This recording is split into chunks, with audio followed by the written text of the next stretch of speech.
Et nous enchaînons avec le dernier quart d'heure de Smart Bourse, le quart d'heure thématique avec pour thème l'innovation dans la santé. Pour cela, nous avons le plaisir de recevoir sur le plateau de Smart Bourse Olivier de Royère, gérant action thématique internationale chez Montpensier Finance. Bonjour Olivier de Royère. Bonjour Nicolas, bonjour à tous. Bienvenue sur le plateau de Smart Bourse. On va évoquer ensemble le secteur de la santé, un secteur qui est assez large, qui représente 10% du PIB mondial, qui revêt des réalités différentes. On va en parler sous le prisme de l'innovation. Comment est-ce qu'on aborde une thématique d'investissement comme la santé aussi large quand on veut prendre le prisme de l'innovation, Olivier de Royère?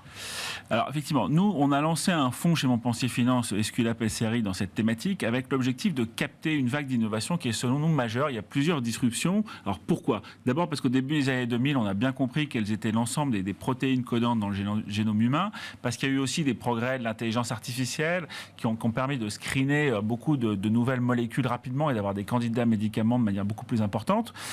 Donc progrès de la technologie, progrès de la biologie, avec beaucoup de nouvelles modalités de traitement. Alors évidemment, tout le monde a entendu parler de l'ARN messager, maintenant, bien sûr, tout le monde est un grand spécialiste, mais il y en a plein d'autres. Des thérapies géniques, thérapies cellulaires. Effectivement, si on met bout à bout ARN messager, thérapie génique, thérapie cellulaire, hors Covid bien sûr, c'est une multiplication par 10 entre 2019 et 2024. Donc ça, il y a d'autres modalités aussi de traitement innovantes de plus en plus, mais c'est pour illustrer quand même le côté un peu exponentiel de la vague d'innovation en cours dans le domaine de la santé. Et qui est lié à, comme vous nous le disiez, une symbiose, si je puis dire, entre progrès technologique et progrès biologique, c'est ça? Exactement, puisque la technologie, bon, il y a d'autres aspects, notamment tout ce qui peut être robotique chirurgicale, on va vers des jumeaux digitaux aussi, potentiellement, ce qui peut permettre d'avoir quand même une maquette complète de son corps avec les points de vigilance à avoir.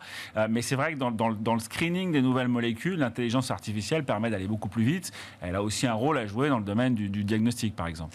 Et alors justement, donc ça c'est un panorama un peu large. Si on rentre un peu plus dans le détail, est-ce qu'on voit des sous-segments, des sous-secteurs du secteur de la santé tirer leur épingle du jeu ou évoluer fortement en lien avec l'innovation? Alors nous, il y a des découpages un peu classiques, c'est-à-dire grands laboratoires pharma, medtech, biotech, et là on pourra peut-être en parler sous l'angle plus boursier, mais nous on a préféré découper, je dirais, les opportunités d'investissement dans l'innovation avec le diagnostic, trois vecteurs, le diagnostic, la découverte et tout ce qu'on a appelé production-distribution. D'accord. Voilà. Alors le diagnostic, c'est d'abord la biologie, on connaît les prises de sang et les diagnostics qui sont faits avec. C'est vrai que le Covid a quand même permis d'avoir une infrastructure de détection des pathogènes qui a énormément monté, tous les automates de biologie moléculaire énormément monté.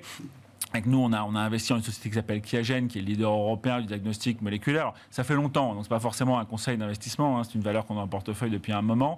Mais voilà, le leader européen du diagnostic moléculaire qui permet de détecter des pathogènes en temps réel de manière très rapide et aussi les cancers. Parce que c'est une thématique d'investissement ou en tout cas un sujet pré-Covid. C'est ça, c'est pas le Covid qui a poussé finalement le diagnostic. Non, le Covid a permis d'avoir une énorme hausse de la base installée de ces machines de diagnostic moléculaire. Et donc ça va permettre de détecter des pathogènes en temps réel et de ne pas donner des antibiotiques à des gens qui n'en ont pas besoin si ce n'est pas une maladie qui s'y prête. Et il y a aussi cette capacité à détecter les cancers. On sait que la détection précoce des cancers, c'est un enjeu majeur. Bien sûr. Par exemple, dans le cancer du sein, là, on sort un peu du mois d'Octobre Rose, on en a beaucoup parlé.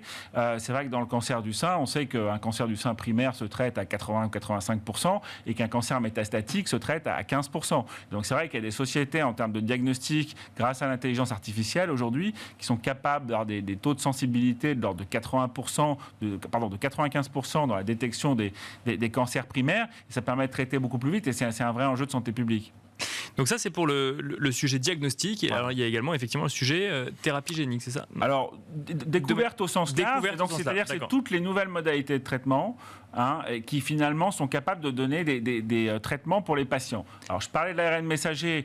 Pas grand-chose à dire sur le Covid. Par contre, en fin d'année, on va avoir chez Moderna les premiers résultats en cancérologie. Donc ça, c'est quelque chose qu'on regarde avec attention, avec le potentiel de développer des vaccins anti-cancer dans les décennies à venir. Ça ne se fera pas tout de suite, il faut être prudent sur le rythme. Oui. Bon, il y a tout ce qui est ingénierie des anticorps qui nous intéresse énormément parce que voilà, les débuts de la biotech, les succès notamment chez Roche, qui ont tiré la croissance d'un Sartorius Stedim, etc., tout ça, c'était les anticorps monoclonaux qui touchaient un récepteur cellulaire, mais c'était assez simple. Maintenant, les anticorps bispécifiques qui vont toucher 2 récepteurs cellulaires. Il y a pas mal de sociétés qui arrivent à capitaliser sur ces technologies avec des stratégies de plateforme, c'est-à-dire qu'ils peuvent réutiliser cette technologie pour soigner plusieurs pathologies, avec en premier lieu les cancers, mais pas que.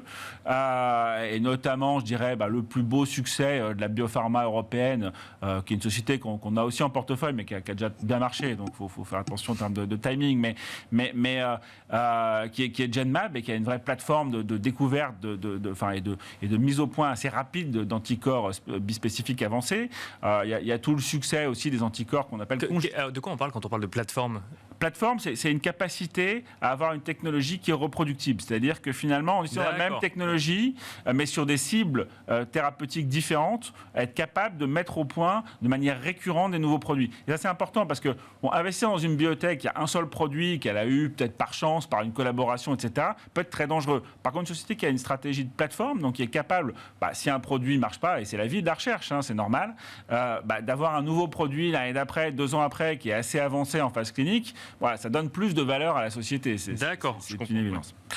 Donc là, c'est le sujet découverte, finalement. C'est la deuxième grande catégorisation que vous faites. Exactement. Et donc, effectivement, avec aussi des sujets comme la thérapie génique pour traiter les maladies rares, les maladies orphelines qui touchent des enfants. Et donc, c'est vrai que là, il y a aussi beaucoup de progrès qui ont pu se faire ces dernières années.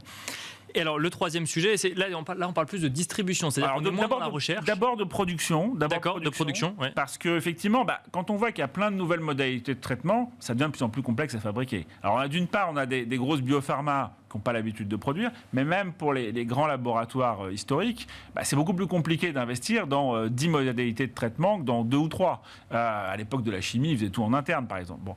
Et donc, effectivement, ils font appel de plus en plus à des spécialistes. Alors, il y a dans la recherche, avec les CRO, dans la production, c'est les CDMO. Et donc, c'est des secteurs qui sont aujourd'hui externalisés autour de 40% à peu près.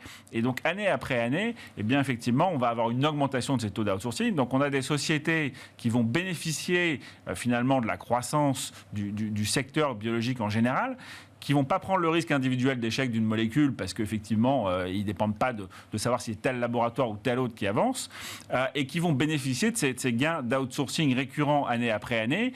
Voilà, là, on a par exemple, là aussi, une société qu'on a en portefeuille depuis longtemps, une fois encore, pas un conseil d'investissement, mais Lonza, qui est le leader mondial des CDMO, effectivement, qui capitalise sur ces tendances de long terme avec des croissances ces dernières années qui ont été fortes. Pour bien comprendre, Olivier Droyard, si on regarde maintenant d'un point de vue boursier, le secteur de la santé, on a l'impression qu'effectivement, on parle d'une thématique d'investissement qui est très large, mais derrière, en fait, il y a des réalités boursières qui sont très différentes. C'est-à-dire que quand on regarde les grands laboratoires, on peut presque parler de valeurs défensives, ou en tout cas, elles sont traitées comme telles. On peut pas presque, c'est très défensif. C'est très défensif, en tout cas, elles sont traitées comme telles. Et à côté de ça, on va avoir, et elles ont été mises en lumière avec justement la pandémie, les biotech, par exemple, qui, elles, sont des sociétés qui peuvent être très volatiles, qui ont un fonctionnement très spécifique. Comment est-ce qu'on aborde, d'un point de vue boursier, ce secteur de la santé ? Alors évidemment, sous le prisme innovation, puisque c'est votre spécialité. Exactement. Alors, les grands laboratoires, ça fait partie vraiment de ces catégories value défensive. Et donc, cette année, fait partie des meilleures performances boursières avec les pétrolières. On est en hausse. On est plutôt au niveau mondial sur une hausse à 2 chiffres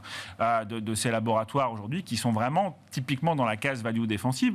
Alors, nous, on peut s'intéresser à certains de ces laboratoires, très clairement, mais à condition qu'ils aient un niveau de R&D interne qui reste fort, qu'ils ne fassent pas que de la distribution de produits conçus par des biotech, et que cette recherche et développement soit vraiment focalisée au maximum dans 3 grandes franchises thérapeutiques pour avoir vraiment les compétences de premier plan dans ces franchises et aussi faire les meilleurs partenariats. Mais c'est vrai que boursièrement, c'est des sociétés qui ont très bien tenu, alors qui ont un peu au contraire reflué depuis le chiffre de l'inflation et la reprise de la croissance et de sociétés plus innovantes. Sur longue période, ce n'est pas forcément les meilleures performances boursières.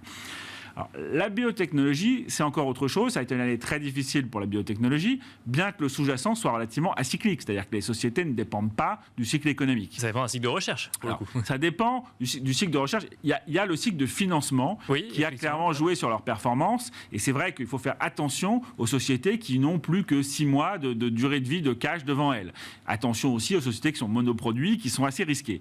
Cela dit, elles sont intrinsèquement acycliques.